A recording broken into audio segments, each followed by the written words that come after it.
दोस्तों, जैसे ये साल स्टार्ट हुआ, बहुत से लोगों को मेरे सवाल आने स्टार्ट हो गए कि मुझे ओल्ड टैक्स रिजाइम में टैक्स पे करना है या न्यू टैक्स स्लैब में मुझे जाना है, कौन सा टैक्स बहुत फायदा होगा।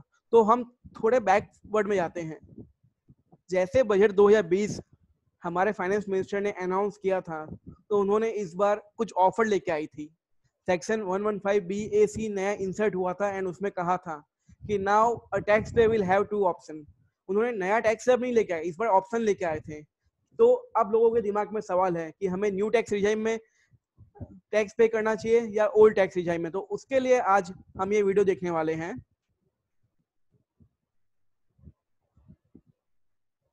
तो आज कौन कौन से पॉइंट्स हमें वीडियो में देखने वाले दोस्तों। सबसे पहला, टैक्स रेट क्या है ओल्ड टैक्स रिजाइम में एंड न्यू टैक्स रिजाइम में।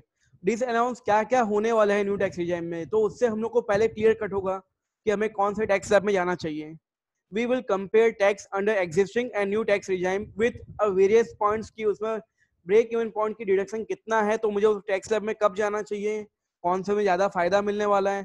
फिर हम स्पेसिफिक वो भी देखने वाले हैं कि अगर सीनियर सिटीजन उनके लिए क्या होगा फायदा, सुपर सीनियर सिटीजन जिसकी एज 80 प्लस उनको क्या फायदा होगा, वो भी हम देखने वाले हैं।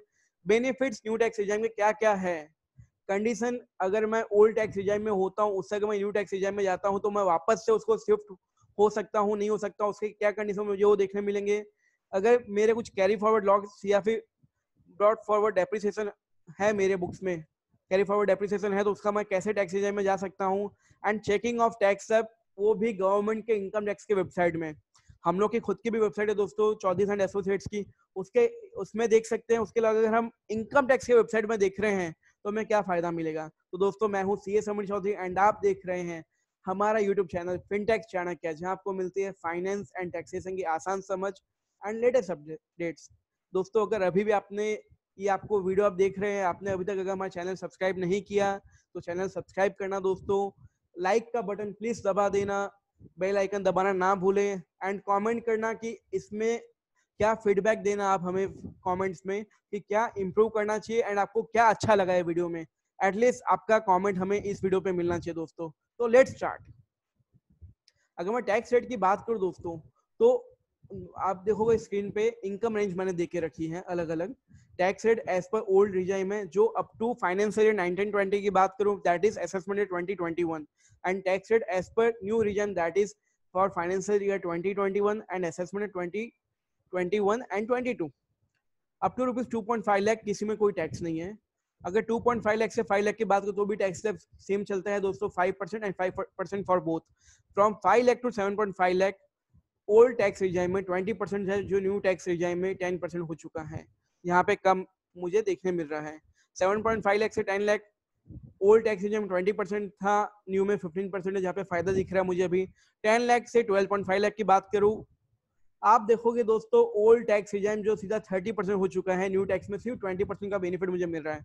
12.5 लाख से 15 लाख रुपीज, जहाँ पे अगर मैं ओल्ड की बात करूँ 10 लाख के ऊपर सब में 30% मुझे लगता है। न्यू टैक्स रिजाइम में मेरा अभी भी 25% है एंड अबव रुपीज 15 लाख दोनों में मुझे 30% का स्लैब मिलता है। तो आई कैन सी कि यहाँ पे मुझे तीन ही स्लैब है, 2.5 lakh, 5 lakh, 10 lakh and above 10 lakh rupees. तो यहाँ पे मुझे हर 2.5 लाख पे बेनिफिट मिल रहा है अप टू 15 लाख रुपीज। पर मुझे जो भी ध्यान रखना है मेन चीज that is cess at 4% and surcharge जो एप्लीकेबल है, जो 50 लाख से ऊपर स्टार्ट होता है, वो सेम रहेगा दोनों में ही। एंड जो रिबेट अंडर सेक्शन 87A है up to ₹50 up to 5 lakh rupees, वो दोनों में ही मुझे मिलने वाला है। दैट मुझे उसका फोकस रखना है दोस्तों। अब अगर न्यू टैक्स रिजाइम मुझे इतना लुक्रेटिव लग रहा है तो गवर्नमेंट ऐसे ही कोई चीज का किसी को बेनिफिट नहीं देती दोस्तों।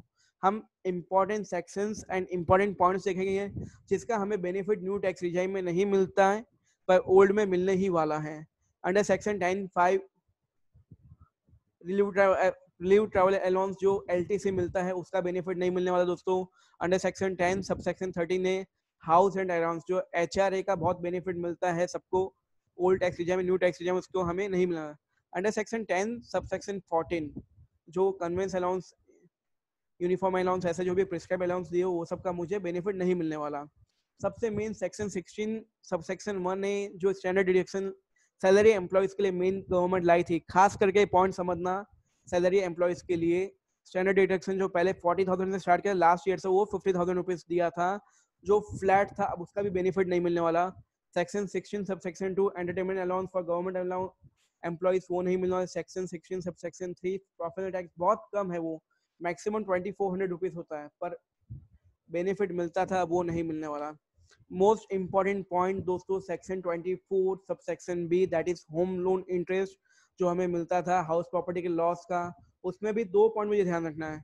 If it is a self occupied और वैकेंट है उसकी अगर प्रॉपर्टी तो उसको बेनिफिट नहीं मिलने वाला, पर अगर उसने रेंट पे देके रखा है और उसके बाद होगा वो क्लेम करता उसका जो भी उसका बेनिफिट का होगा डिफरेंस वो उसके मिलेगा। ये हमें पॉइंट बहुत इंपॉर्टेंट रखना है। Subject to maximum of rupees 2 lakh rupees. Let से एग्जांपल देता हूँ, मेरी खुद की प्रॉपर्टी है, 2 प्रॉपर्टी उससे ज्यादा प्रॉपर्टी मेरे पास है एंड वो वैकेंट पड़ी है तो मुझे 24B का बेनिफिट नहीं मिलेगा। पर अगर वो वैकेंट नहीं पड़ी, मैं किसी को रेंट पे देके रखा है, मैं इंटरेस्ट उस पर पे कर रहा हूँ 3 लाख रुपए का, रेंट है 1 लाख रुपए का, 2 लाख का मुझे उस पर बेनिफिट मिलेगा। Very much important point.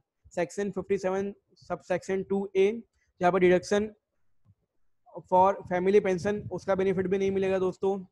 दूसरे पॉइंट्स बहुत इंपॉर्टेंट है, ध्यान से देखना आप लोग। अगर कोई माइनर चाइल्ड की इनकम होती है तो उसका जो एग्जाम्पन था 1500 रुपए जो पेरेंट्स को मिलता था उनके रिटर्न में उसका बेनिफिट नहीं मिलने वाला। अब चैप्टर 6 से में सिवाय 2 सेक्शन के बाकी सबका उन्होंने डिसअलाउंस किया है। जो 2 सेक्शन जो एलिजिबल है जिसका डिडक्शन में वो है सेक्शन 80JJAA जो न्यू एम्प्लॉयज के लिए है। बहुत कम ही प्रोफेशनल्स है लोग उसको जानते होंगे कि अगर मैं न्यू एम्प्लॉयज को सैलरी दे रहा हूं तो उसके लिए जो बेनिफिट था डिडक्शन का वो मिलता है। एंड सेक्शन 80CCD2A जिसका बेनिफिट मेरे लिए मेन था, जो एम्प्लॉयर का जो सैलरी में जो कंट्रीब्यूशन दे उसका मुझे बेनिफिट मिलता है, वो उसके 2 के लिए बाकी कुछ नहीं मिलेगा। यानी जो अगर मैं मेजर पॉइंट बताऊं आपको मैं तो सेक्शन 80C जहाँ पे 1.5 लाख तक का मुझे बेनिफिट मिलता था। सेक्शन 80CCD जहाँ पे मुझे एनपीएस में 0.5 लाख का मुझे बेनिफिट था। Health insurance premium under section 80D deduction under section 80G means जो भी अगर डोनेशन टू ट्रस्ट या पॉलिटिकल पार्टी को कुछ भी होता था वो point. Section 80TTA and TTB जो सीनियर सिटीजन का था जो 10,000 एंड 50,000 रिस्पेक्टिवली था उसका benefit. Interest paid on education loan. अब अगर मैं बिजनेस की बात करूँ तो additional depreciation on plant and machinery का बेनिफिट भी नहीं मिलेगा। Exemption for SEZ under until contained in section 10AA का अगर हो तो उसमें बाकी किसी में नहीं मिलेगा। And various deduction for donation और expense made for scientific research जो सेक्शन 35 की सीरीज थी ये सबका बेनिफिट नहीं मिलेगा। तो आप एक बात सोच सकते हो दोस्तों, अगर मैं न्यू टैक्स रिजाइम में जाऊं एंड अगर ये सब में अगर मेरा डिडक्शन में अगर इन्वेस्टमेंट हो तो मुझे बहुत ध्यान रखना है।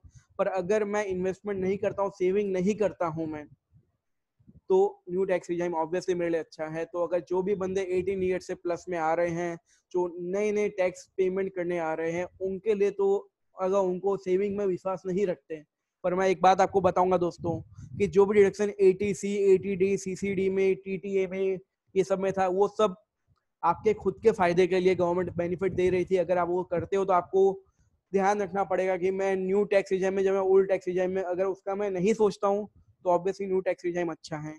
उसके हम बेनिफिट्स आगे वीडियो में देखने वाले हैं। तो नाउ लेट्स कंपेयर। मैं कंपेयर में एक एक टॉपिक पर नहीं जाने वाला दोस्तों, मैं आपको एक बहुत रामबाण इलाज बताने वाला हूँ इस वीडियो में कि अगर मैं डिडक्शन इतना मैं अगर करता हूँ टैक्स स्लैब में मेरा तो मुझे वो ब्रेक इवन पॉइंट कितना आएगा, उसके बाद अगर मैं उसका कुछ चेंज करूँ तो क्या फायदा मिलेगा मुझे। जैसे मैंने आपसे बात की स्टार्टिंग में कि rebate under section 87A 5 lakh तक की अगर आपकी नेट इनकम है तो आपको उसका फायदा मिलेगा। तो वो तो मैं बताया हुआ है कि 5 लाख से नीचे में बात नहीं कि मैं 5 लाख तक की अगर इनकम है मेरी टैक्सेबल इनकम तो उसमें मुझे डिडक्शन कुछ भी नहीं, अगर मैं क्लेम करता हूँ तो भी मुझे जीरो मुझे टैक्स पे करना दोस्तों। इन केस मेरी इनकम 6,50,000 की है and I am having a deduction of ₹75,000 तो मेरी टैक्स लायबिलिटी दोनों में ही 27,500 की होगी। मींस अगर 6.5 लाख तक की इनकम में गिनता हूँ 75,000 की में टैक्स डिडक्शन की बेनिफिट है। It may be under 80C 80CCD 80TTA या फिर 80TTB में बोलूँ, या फिर अगर मैं आपसे बात करूँ 80D की, सबका मिला के आ जाएगा। और 8 में भी 80G तो उसको मैं बार बार रिपीट नहीं करूँ दोस्तों। अगर 75,000 रुपीज का है तो मेरे दोनों टैक्स की लायबिलिटी सेम रहने वाली है। अगर उसकी में बढ़ के 1 लाख रुपए हो गई तो ऑब्वियसली 5 जगह फायदा मुझे ओल्ड टैक्स रिजाइम में हो रहा है। लेट्स से अगर मेरी इनकम 7,50,000 है तो अगर मेरा डिडक्शन 1,25,000 रुपीज का है तो सेम टैक्स लायबिलिटी 37,500, तो आपको उतना ज्यादा सोचना नहीं है. If I am increasing my tax liability by more than 25,000, अगर मेरा 150 होता है तो मुझे 5,000 का फायदा ओल्ड टैक्स रिजाइम में हो रहा है दोस्तों. 10 लाख की बात करो तो वही अगर मेरा डिडक्शन 1,87,500 रुपीज होता है, दोनों में सेम होगा, that is 75,000 for both the tax. If I am increasing it again by some 12,500 rupees, तो मैं 25 का टैक्स मुझे फायदा हो जाएगा. अगर मेरी इनकम 12,50,000 रुपीज है तो क्या, तो I have to check that क्या मेरा डिडक्शन 2,08,335 होता है. दोस्तों याद रखना, अगर मैंने जो आपको पॉइंट बोला 24B के अंदर मैं रेंट पे दे के रखा है, तो आपको मुझे इसका फायदा आराम से 2 लाख से ऊपर जा सकता है मेरा. तो मेरी टैक्स लायबिलिटी 1,25,000 उससे ऊपर होगा, तो आप देख सकते हो, तो मुझे फायदा सेम रहेगा. पर अगर मेरे से 2 लाख की ही होती है, मैं आपको एग्जाम्पल इसलिए दे रहा हूँ, तो मुझे न्यू टैक्स रिजाइम मेरे लिए फायदा है.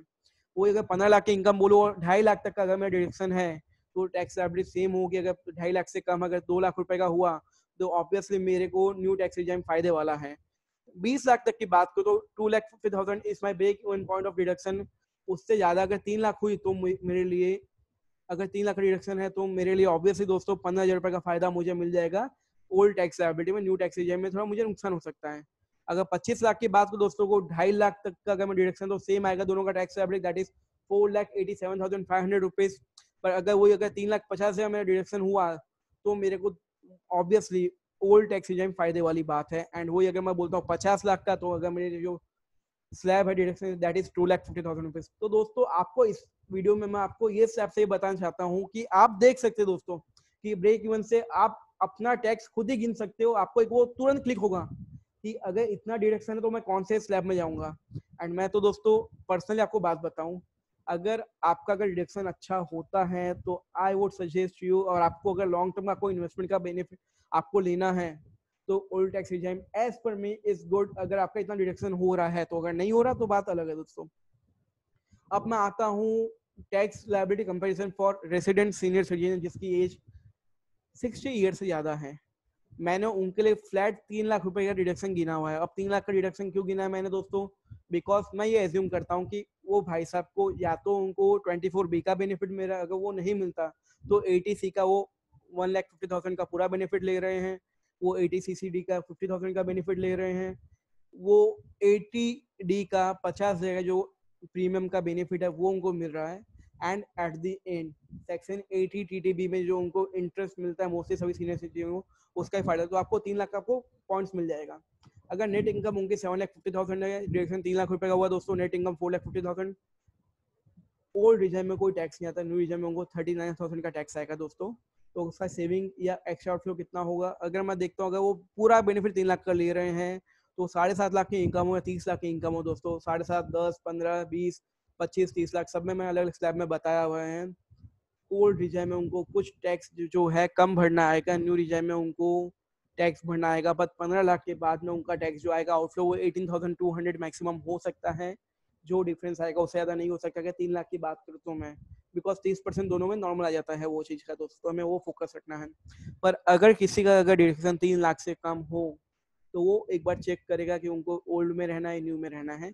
वो उनके लिए मेन है. बिकॉज जो मैंने अभी तक नोट किया है, 60 ईयर्स के बाद में 50,000 के अलावा डिडक्शन के अलावा ज्यादा कोई ज्यादा बेनिफिट नहीं लेते सीनियर सिटीजन. या मैक्सिमम हो कि जो बेनिफिट लेते वो पेंशन का ले सकते हैं, या फिर लेंगे तो बेनिफिट इसका क्या बोलते हैं 80D का लेंगे. तो उनको वो चेक करके लेना पड़ेगा. 3 लाख का उनको डिडक्शन का फायदा मिल रहा है उनको कुछ भी करके, तो old tax regime is beneficial for them. Same about the resident various very senior citizen that is more than 80 years of age. अगर 3 लाख का उनको डिडक्शन मिले दोस्तों, आप देखोगे जो मैंने पहले बात की थी 7,50,000, 10,15,000, 20, 21, 30 लाख की अगर बात करूं मैं, old tax regime and new tax regime में ऑब्वियसली दोस्तों उनको ओल्ड टैक्स रिजाइम का ही फायदा मिल रहा है. और जो मैंने आपको पॉइंट उसमें बताया सेम यहाँ पे आपको उसका बेनिफिट आपको सोचना है. अब बात करता हूँ कि अगर न्यू टैक्स रिजाइम का बेनिफिट्स क्या है. अगर मैं देखूँ, सबसे पहले it is applicable to individual and HUF. उनके लिए ये सिर्फ एप्लीकेबल है, कोई और इसको सोचना भी नहीं है. पर इनके लिए फायदा दिया वो अच्छी बात है. कुछ at least we are getting some option for that. We will get a reduce tax compliances. बहुत इजी है उसके हिसाब से रिटर्न फाइल करना. हमें कुछ देखना ही नहीं है, इनकम की बस डाल के टैक्सेबिलिटी निकाल के फाइल कर देना है. हमें कुछ डिडक्शन ज्यादा सोचना ही नहीं है उसके लिए. Reduce maintenance of documents because we knows अगर कुछ भी अगर स्क्रूटिनी या कुछ भी आवे फ्यूचर में, उसके लिए हमें एटलीस्ट इनकम टैक्स में 6 ईयर्स के लिए मिनिमम में डॉक्यूमेंट्स मेंटेन करने पड़ते हैं। अगर मैं कुछ भी अगर डिडक्शन का बेनिफिट लेता हूँ तो मुझे मेरे LIC की स्लिप्स, मेडिक्लेम की स्लिप्स, उसके रिसिप्ट, सब कुछ, पेमेंट कैसे किया उसका मुझे डिटेल, अगर पॉलिटिकल पार्टी या अगर मैं ट्रस्ट में कुछ डोनेशन करता हूँ उसकी सब रिसिप्ट सब मुझे रखनी पड़ती है। तो now there is no requirement in the new tax regime. तो at least we can say that there is a reduced maintenance of documents. अगर मैं न्यू टैक्स रिजिम में करता हूँ so there will be a less chance of assessment in most cases. I am telling, उनको कुछ doubt होगा, अगर आपने इनकम कम बताई है तो वो लोग ऑब्वियसली असेसमेंट करेंगे, इस जल्दी से उसमें कुछ चांसेस नहीं आएगा। कैन वी से hassle free tax filing since very less proof of requires. हम बहुत इजीली टैक्स फाइलिंग कर सकते हैं और जो इंडिविजुअल है वो खुद भी फाइल कर सकते हैं। एक बात तो है दोस्तों कि गवर्नमेंट ने टैक्स फाइलिंग बहुत इजी कर चुकी है, पर कंसल्टेशन की जरूरत होती थी अभी भी, बिकॉज कहाँ पे कुछ मिस नहीं करे हम टैक्स प्लानिंग में काम आता था। But at least salary employ new tax regime से बहुत इजीली फाइल कर पाएंगे। And at least we can say that not एक जन के लिए ज़्यादा फायदा है जिन्होंने कुछ इन्वेस्टमेंट कोई वेरियस टैक्स सेविंग स्कीम में अगर नहीं किया हुआ तो उनके लिए टैक्स रिजिम सबसे फायदा वाली बात है। तो this are the points for benefits of opting new tax regime. अब बात करते हैं कि हम टैक्स मेथड हम क्या चेंज कर सकते हैं, कि जैसे अभी मैं अगर ओल्ड टैक्स रिजिम में हूँ, can I opt for new tax regime, और मुझे लगे भी मुझे मजा नहीं आई तो अगले साल फिर से मैं चेंज कर सकता हूँ। तो मुझे 2.2 इसमें ध्यान रखना है।